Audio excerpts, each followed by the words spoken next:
Hey, well, today I wanted to talk about some fun stuff to watch on Netflix. It can be like really hard to find stuff that's interesting to watch on Netflix.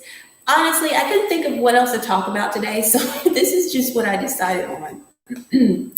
Five shows or series on Netflix that seem to really appeal to INFPs and probably to other types who are really interested in not overanalyzing, but in analyzing people, like why people do what they do, and who appreciate humor with a philosophical bent to it.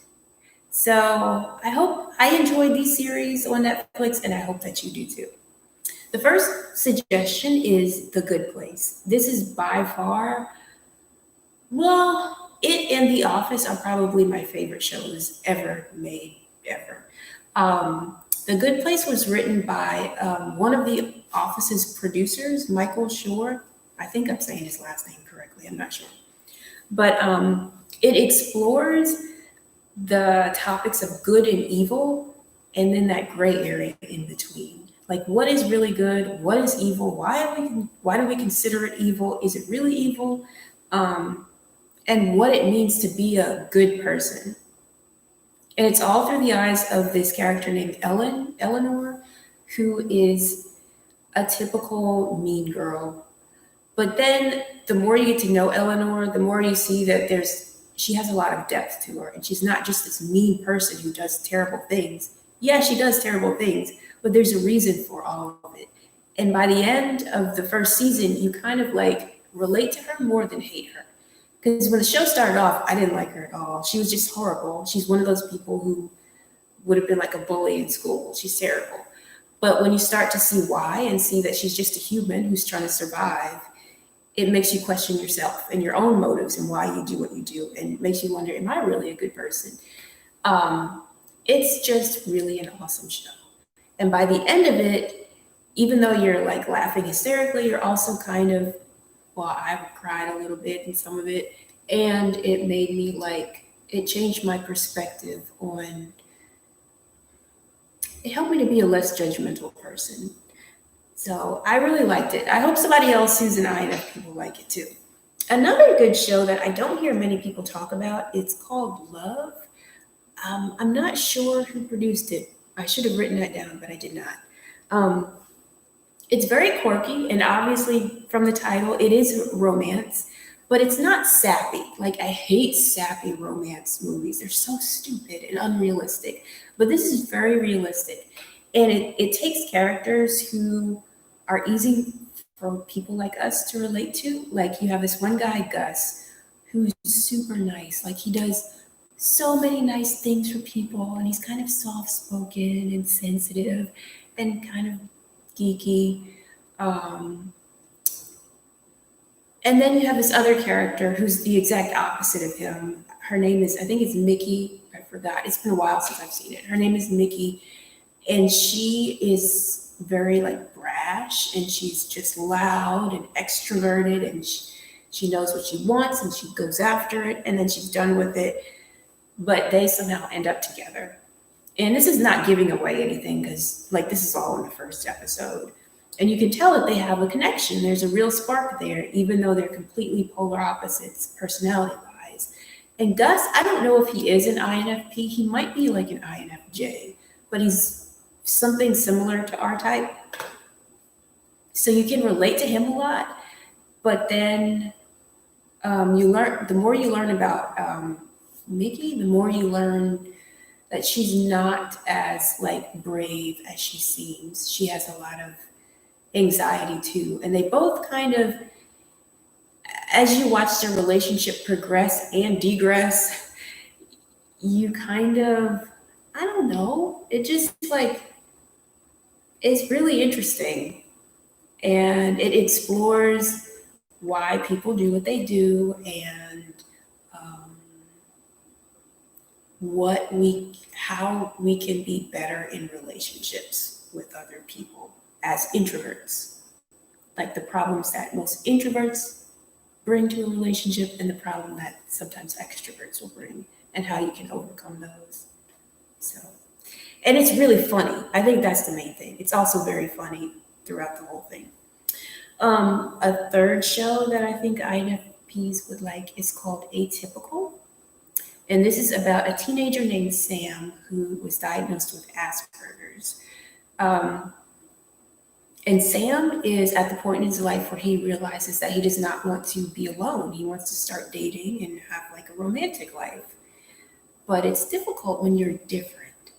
And this is something that INFPs can relate to. Like, in fact, there was a point in my life where I was like, do I have Asperger's? Because I'm like just different from other people. And I don't. But I am an INFP. And a lot of times we are quirky to the point of being called eccentric because of our tendency to get lost in our thoughts and to be totally wrapped up in our creative endeavors. It does make us a little bit odd. And to watch Sam go through some of the things that I went through in high school, being a little different, and still go through as an adult, it's really like, it's funny because it lets me laugh at myself when I'm laughing at him. But it's also heartwarming, like to see that, oh, other people go through this too. And some of them are not necessarily INFPs, but they're people who have other like disabilities or I don't know, or just different ways of viewing life that I can relate to. All right, a fourth show, which is hilarious. It's a Mindy Kaling show called Never Have I Ever. One of the main reasons I really like this is because it's so realistic in that the cast of people are all kinds of people, like from all kinds of backgrounds. It's not just a bunch of people who look the same. But it explores grief, anxiety, and romance through the eyes of this teenager. Her name is Debbie, and she lost her father. He died, and she's had trouble dealing with it. And her, like the way she deals with things is she kind of represses them, but it just makes things worse. So you see her like try to work out her grief in different ways and how it kind of matures her. Like working through the process of grieving helps her to mature, and it helps her to get closer to her friends and stuff. But it's also hilarious. Like all of these shows are comedies. I guess you call them dramedies because they're all kind of serious and have this philosophical bent to them, but they're funny. So, and I think because INFPs are like, we have this huge goofy side to us that can make it hard for us to sit through weighty, dramatic films. Like we'll sit through it, but because we're so sensitive to it, can be too much.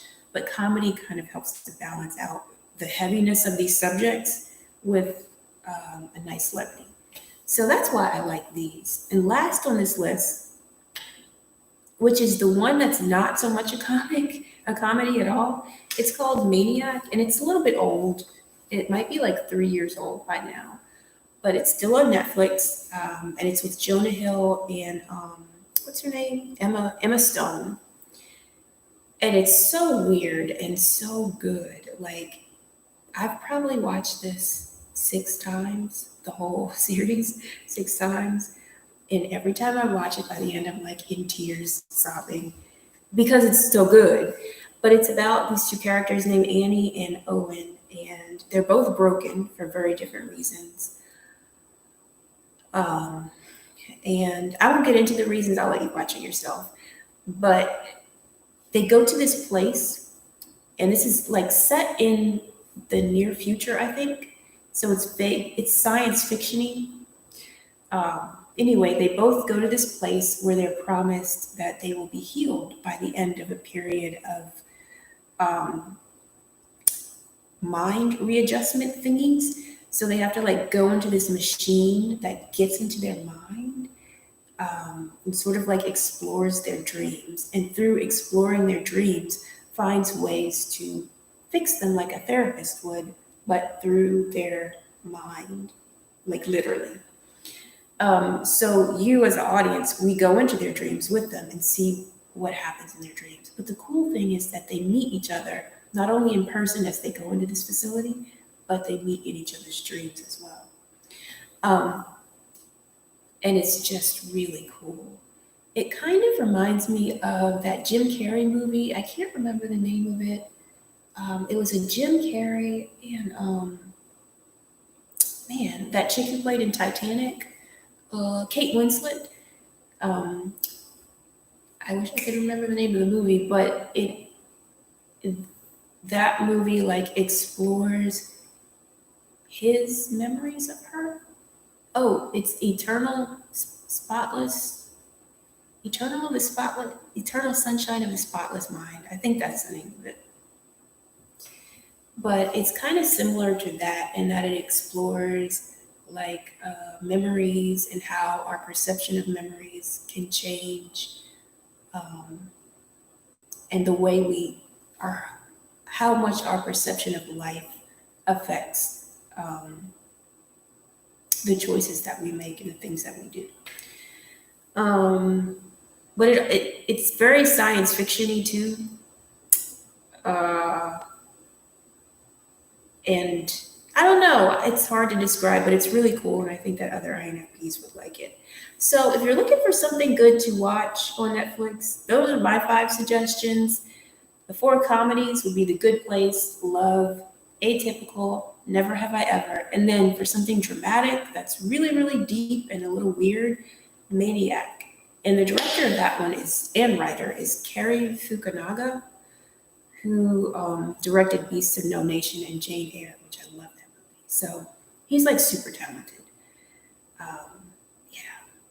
This was very rambling. If you watched it, thank you for hanging in there and watching it. If you didn't, I don't blame you at all. Thank you.